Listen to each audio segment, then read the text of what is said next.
Hey everyone, it's Kay Renatus and my feline son, Jarrett. He's hanging out over there. I'm in a different room. I'm still in the hostel, but I'm staying longer term now, so I moved to a bigger room, which I think he's pretty happy. And he has a little hangout spot over there, and he's adorable, so it works. Today I wanted to do a video on foster care, and I want to be honest and straight up.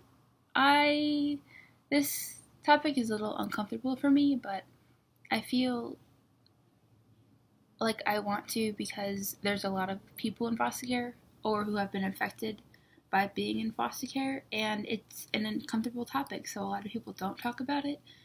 So people just stay feeling lonely, and I want you guys to know, whether you're in it or have been in it or have been affected by it in any way, you're not alone, because there's a lot of people who have been.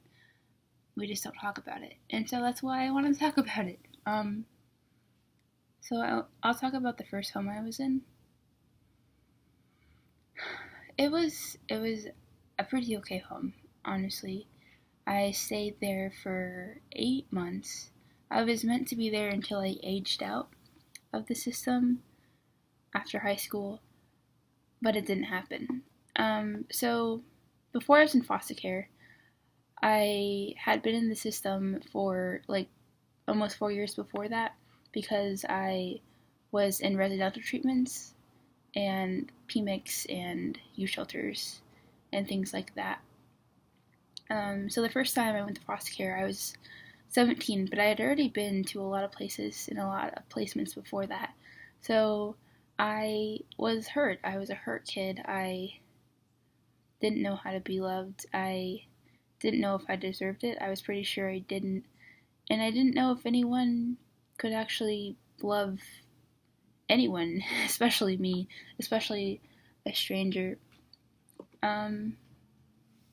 So I acted out a few different times in a few different ways. A lot of times, kids in foster care, they do act out.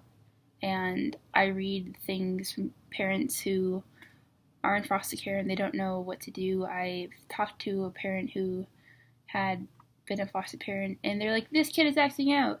And they really are just like, I'm doing everything I can, the kid is just awful, and they just like give them away again.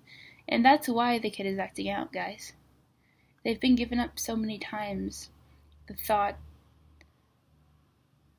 of staying in a place that they actually want to stay in is just unimaginable. So before they get attached to you, before they begin to love you, they act out, and they're like, well, I'm going to do everything I can to make sure I don't love these people and I don't have a home, because they found a home before. They've thought they've found love and they've loved other people, and they were just sent away.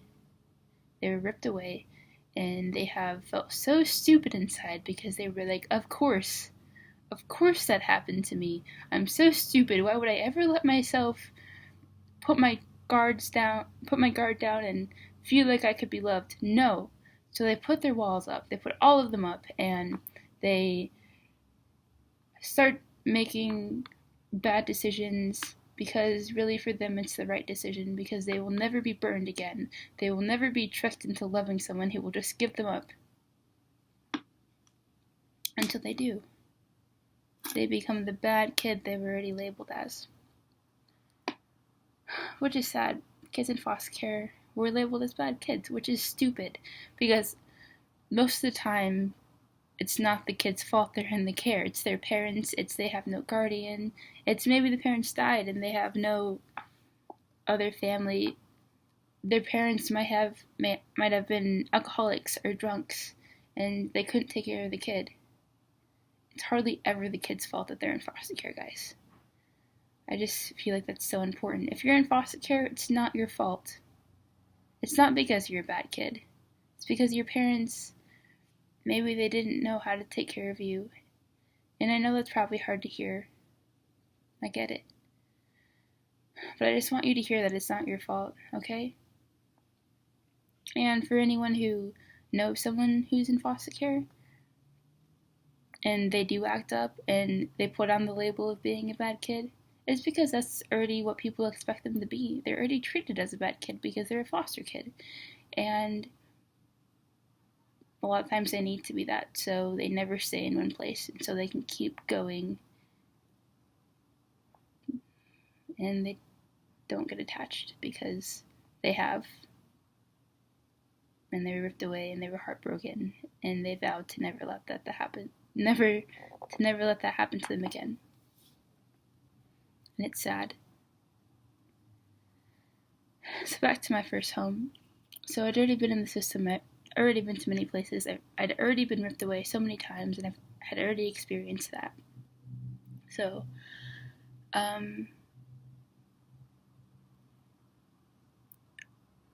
the first big thing I did, because I was scared of letting them love me, and more terrified of loving them, was one day at the haunted house, because they worked at the haunted house, they volunteered there, and they were really big, they were really into it every year. There was a raccoon that they had trapped, and I put my finger in there, and it bit me, and yeah, it didn't end well, but, and they were like, why would you ever do that? And I was like, I don't know, I had been there for I think like 2 or 3 months, and it was too long, and I started panicking, I guess. And so I did that so they would get rid of me. They didn't, nothing, but, and then I was like, wow, that's huge. So I was like, okay. And I started loving them like openly, and I thought they cared for me. They cared for me too, I guess. And then something else happened. It was because I was depressed. It wasn't because I was trying to go because I was afraid they didn't love me, and I was afraid to love them because I already loved them. So something happened. I'm not going to talk about it right now. Maybe in another video. But, and I was ripped away from them.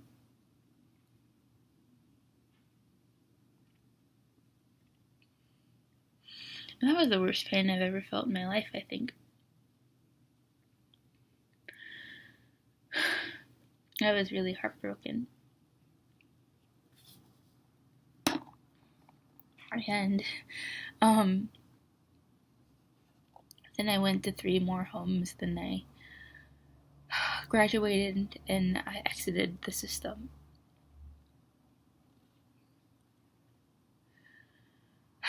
I exited the system, and it was really hard because I didn't know what I was doing.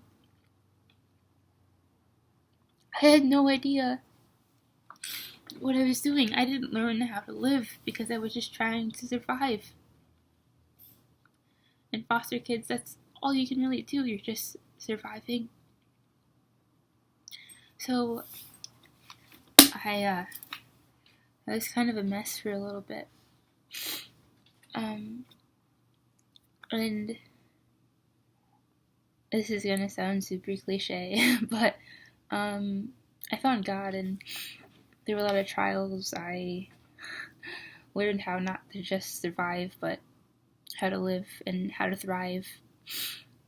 And people who are in foster care are aging out and are like, what the hell is this? I don't know how to live.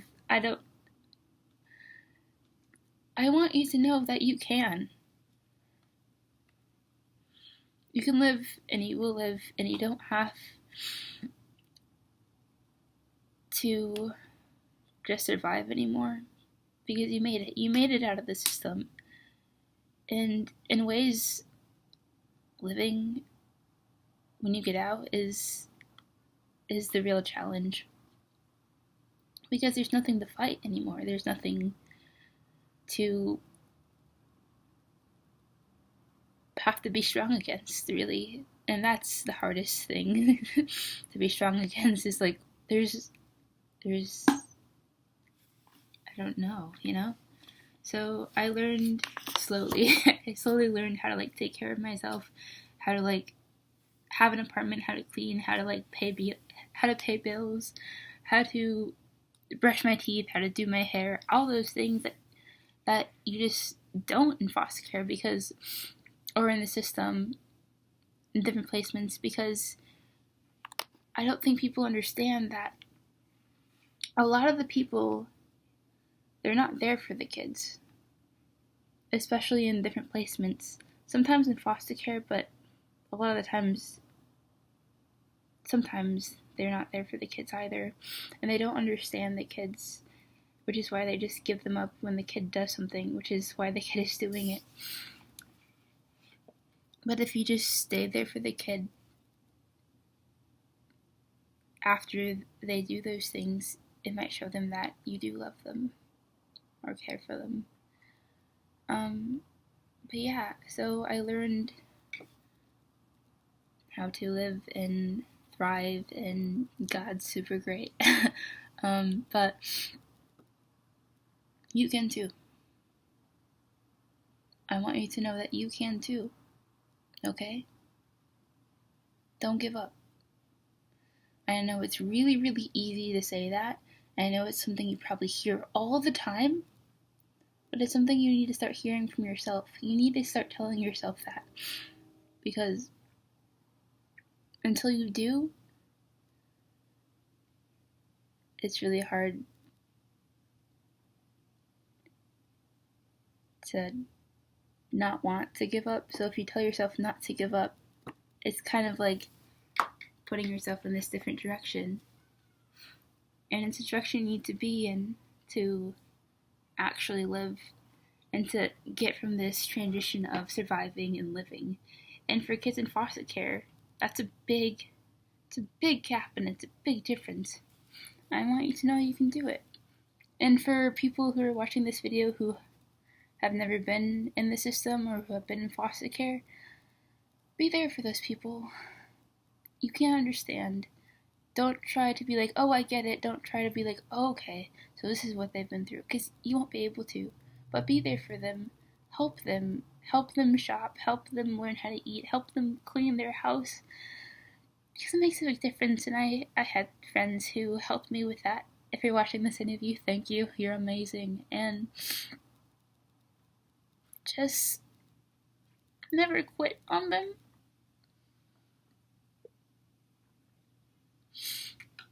Because the people who have been in the system, they're gonna expect you to.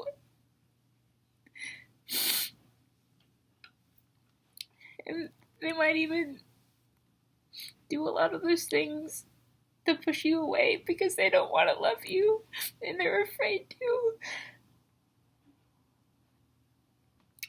And it's gonna be hard. I know, but please just try to stay. But never make promises like you're gonna stay, because we've heard that our whole lives and no one ever has. Just do it.